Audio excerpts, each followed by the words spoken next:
दिल्ली के मुख्यमंत्री अरविंद केजरीवाल बीते कई महीनों से जेल में बंद हैं और इस बीच बड़ी खबर यह है कि बीजेपी के एक डेलीगेशन ने राष्ट्रपति द्रौपदी मुर्मू से मुलाकात की है, जिसमें उन्होंने कहा है कि संवैधानिक संकट गहरा गया है दिल्ली में, तो ऐसे में केजरीवाल सरकार को बर्खास्त किया जाए। जाहिर तौर पर मुख्यमंत्री नहीं है, तो ऐसे में तमाम चीजें जो कार्य प्रणाली है सरकार की वो सही से नहीं चल रही है, इस पर चिंता जाहिर की गई है। इसी पूरे मुद्दे पर विस्तार से बातचीत करेंगे वरिष्ठ पत्रकार अजय जी के साथ।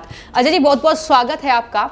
सवाल यह है कि दिल्ली में चुनाव भी करीब हैं और इन सब के बीच एक डेलीगेशन जो है बीजेपी का वो राष्ट्रपति द्रौपदी मुर्मू को जो है ज्ञापन सौंपता है और उनकी मांग ये है कि सरकार को बर्खास्त किया जाए क्योंकि मुख्यमंत्री तो जेल में बंद हैं।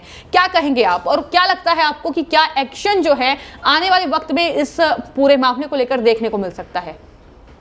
देखिए, आपको बता रहे हैं, चूँकि सरकार जो है, हम आपको ये भी क्लियर कर दें, सरकार जो है आपकी उसमें बहुत ज़्यादा गुटबाजी है और अल्पमत में है। केजरीवाल अल्पमत में, राजकुमार आनंद जो बसपा के मंत्री थे अब वो बीजेपी वालों के साथ है। उन्होंने और कई आप पार्टी के लीडर, उन लोगों ने मिलकर राजकुमार आनंद से कहा कि आप किसी तरह से सरकार बर्खास्त कराइए और या तो नए चुनाव हो या फिर सिसोदिया जी बनाए जाए। इसके बाद क्या हुआ, जब पहल हो गई तो ये हुआ कि शायद केजरीवाल जी आ जाए। सिसोदिया जी को आप पार्टी के काफ़ी बड़ा गुट चाहता है। इसी बीच में ये हुआ कि राजकुमार आनंद से कहा गया, कई विधायकों ने उनसे मिल करके कि भाई साहब आप पहल कीजिए, बीजेपी वालों के साथ राष्ट्रपति के पास जाइए। तो उन्होंने कहा कि आप खुद जाइए। तो ये हुआ कि हमें अभी डायरेक्ट जाना जब ठीक नहीं तो हमारी विधायकी चली जाएगी। 6, 7, 8 महीने में हमारे एरियर्स वगैरह बाकी है, वो सब हम कर लें। तो ये बीजेपी वाले फिर गए, जिसमें राजकुमार आनंद भी थे। मैं आपको क्लियर कर दूं, राजकुमार आनंद थे, विजय बिष्ट की और ख़ास तौर से अभय वर्मा की, मोहन बिष्ट की, ओम प्रकाश शर्मा की, तथा आप पार्टी के 2 बड़े एडवोकेट, उनकी भी इसमें सहमत है। उन सब ने प्रेस करके अजय महावर से कहा, करतार सिंह तंवर से कहा और इन लोगों ने मिल करके तैयार किया उनके अध्यक्ष जी को, बीजेपी के अध्यक्ष जो वहाँ के विधानसभा के अध्यक्ष जितेंद्र विजेंद्र गुप्ता।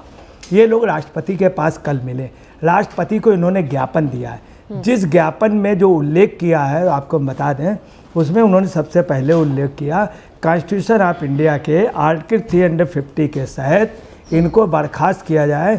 उसकी वजह यह है कि जो सबसे बड़ी बात आ रही है कि 11 बार ये बैलेंस शीट नहीं पेश कर पाए। 11 बार सीएजी की रिपोर्ट जो है उसको भी लगभग ये 10 बार ला के विधानसभा में पटल नहीं दे पाए।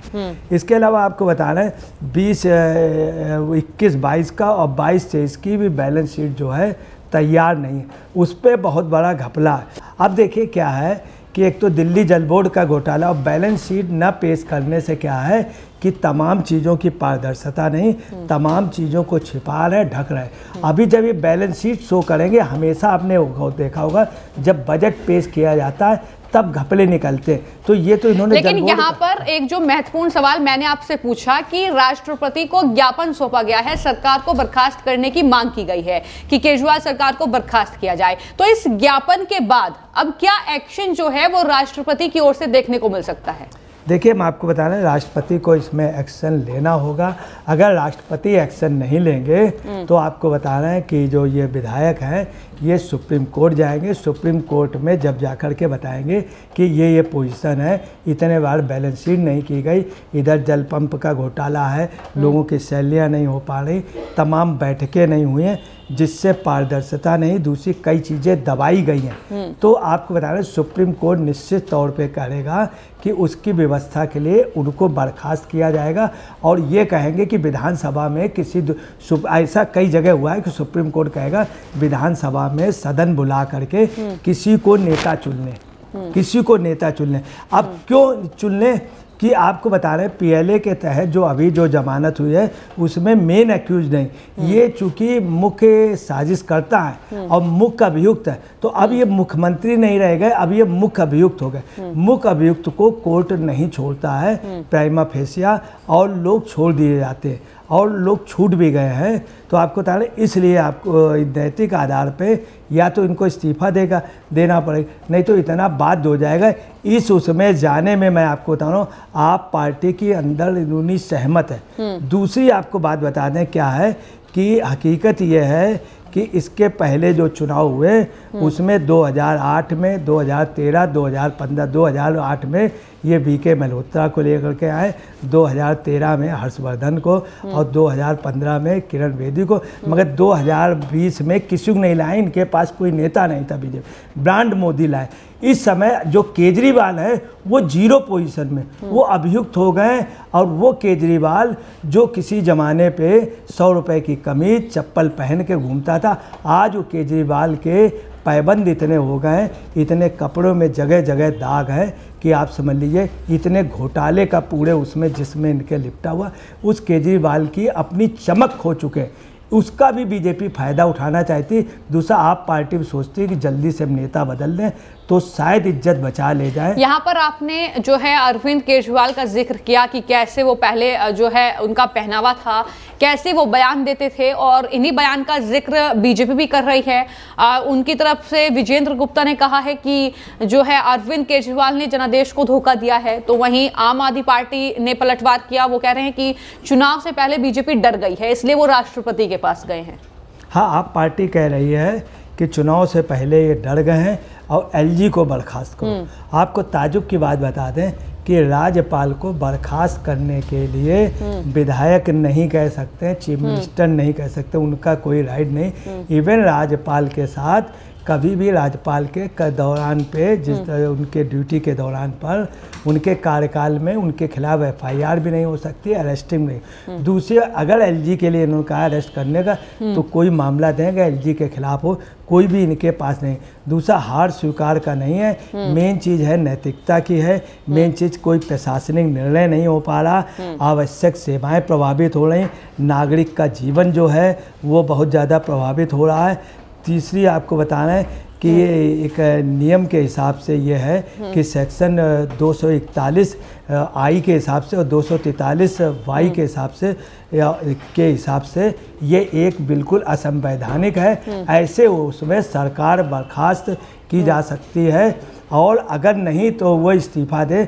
ये पोजीशन आज यहीं पे नहीं हुई है। आपको बता रहे उमा भारती के साथ हुई थी। उमा भारती का एक मामला था, तुरंत इस्तीफा दे दिया था।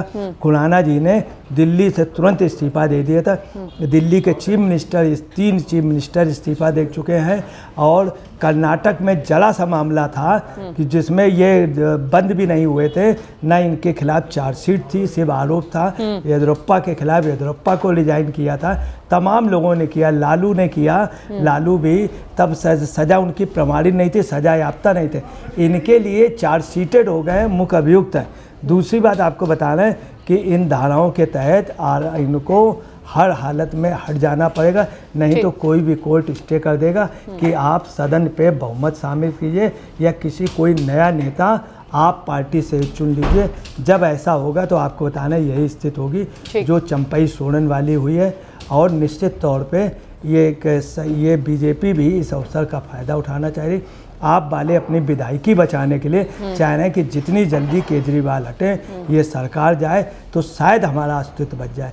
असलियत पर्दे के पीछे कहानी ये है, ये विधायक भुवन बिष्ट, ओम प्रकाश शर्मा और अजय महावर का भी कहना है इनकी मीटिंग बराबर उनसे चल रही आपके विधायकों के साथ। तो इस पूरे मामले को लेकर आपने वरिष्ठ पत्रकार अजय जी को सुना। उनका यही कहना है कि राष्ट्रपति को जो ज्ञापन बीजेपी के इन नेताओं ने सौंपा है, जाहिर तौर पर उसके बाद आम आदमी पार्टी की मुश्किलें बढ़ने वाली हैं और आम आदमी पार्टी में आने वाले वक्त में एक बड़ी फूट भी देखने को मिल सकती है। कई नेता जो हैं वो बीजेपी नेताओं के संपर्क में हैं। झारखंड वाली स्थिति दिल्ली में भी बन सकती है, यही वरिष्ठ पत्रकार अजय जी का कहना है। आपकी इस पर क्या राय है, हमें कॉमेंट करके जरूर बताएं। धन्यवाद।